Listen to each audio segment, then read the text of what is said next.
Hey everyone, thank you for joining me for this most recent video.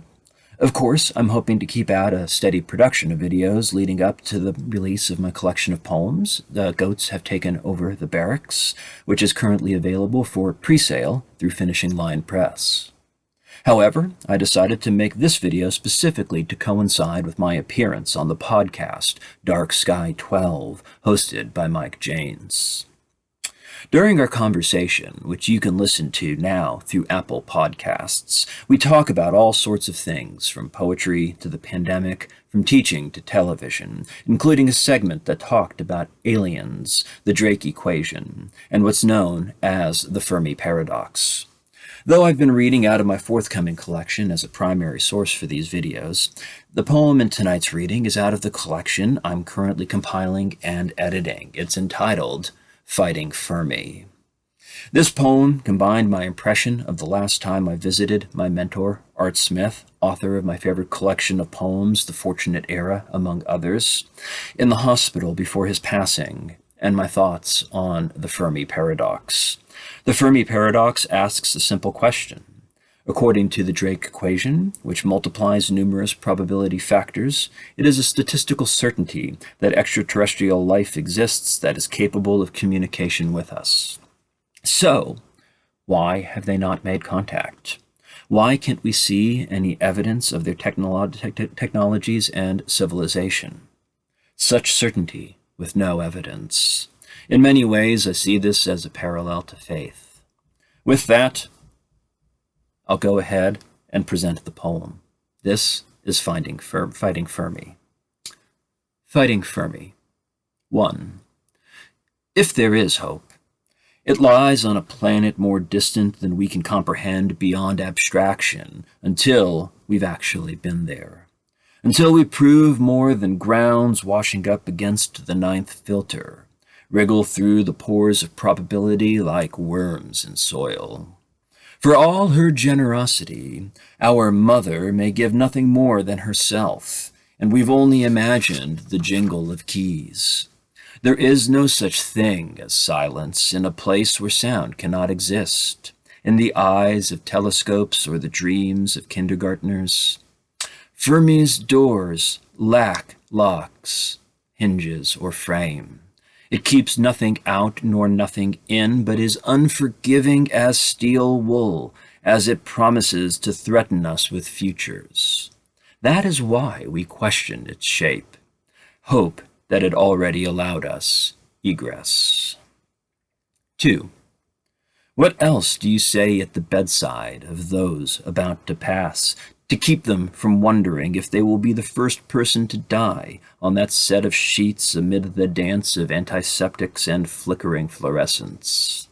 A parent, a grandparent, a beloved teacher, their nose has gone purple as their toes, and the nurses hover in the background like hornets among the weeds. Can you tell them the world doesn't look better than it did before they were born? And it doesn't feel like comfort to tell them they forestalled collapse by milliseconds. It was the truth they worried their whole lives onto paper about. 3. I'm here, I want to say, but the want makes me feel like an intruder, like I don't deserve to have a voice around your death. 4. In any place where the stars shine from the outside in, I've announced I stole some serenity and crushed it like a Christmas bulb while yelling that you can have it back. Thankfully, this poem is not about the cosmos, but of holding your hand, of knowing silence can be 1,000 answers. The story of every passing also tells of strength to press on, story itself, proof it did. It simply doesn't sound like it will be all right when someone else says it, because we know in our hearts that it won't, that it never was. But that is not the reason our stories end, only that we get tired of the telling, tired of waiting for the doctors to come in with their diagnoses nevertheless. 5. Days are currency we spend. Coins in pockets suit vending machines best. The one nearest sells candy, gums and chips, something for everyone. Earlier, an elderly man walked with toddler steps to the machine and stood dollar in hand 5 minutes before he leaned his forehead against the plastic front. Everyone needs a friend.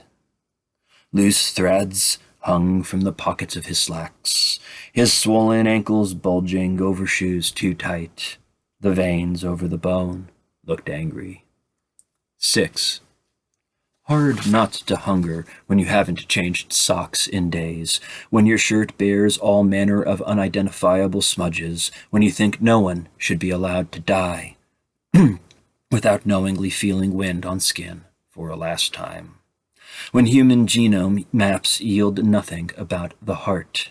When satellites show every corner of the globe without revealing what to say to the man so distressed he can't decide between pretzels and chips. 7. These glass moments are when you're astonished we've made it to space and doubt we'll make it far. It's not for lack of faith. Beta fish in shelved jars have faith in the water, in the oxygen in the water, in the little plastic plant that competes for space. Perhaps all species live in such solar systems. Under the lids of interstellar medium, nothing farther than the fish in the next jar, the man in the next room over when you want to speak dying words when there is no one in the room. 8.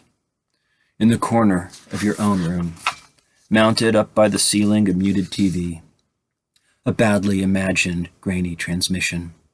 In the night-level lights of the room, both of us looked up like a child might as they pray.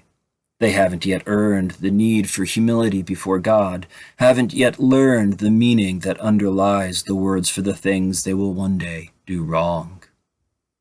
9. Distance is meaningless if the end goal is eyesight and a heartbeat. When the mountain of the soul is an inverted hole that keeps filling with more and more emptiness. This is the time when the soul's best interest lies in undoing object permanence, for the world to be flitting lights passing behind folding screens and hung curtains, for the smell of antiseptic to be the smell of butterflies in the dark, for hands to never stop holding even once they are no longer being held. Forgive me, for I have sinned. Thank you. Of course, and please do check out the listing for my forthcoming collection of poems, The Goats Have Taken Over the Barracks. Again, it's being published through Finishing Line Press, and it is currently midway through its pre-sale period. However, Finishing Line Press follows a collaborative publishing model, and they base quite a bit on the success of the pre-sale period. So I would encourage folk who are interested in purchasing the book to buy it during the pre-sale period. If you're not interested, I hope you enjoyed the poem nonetheless. Also, I would invite you to subscribe to this channel or follow me on Twitter, look me up on Facebook.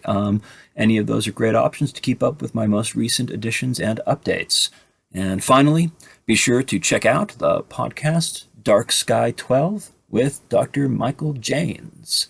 All right, you all have a great night. I hope you all have happy holidays and y'all be safe.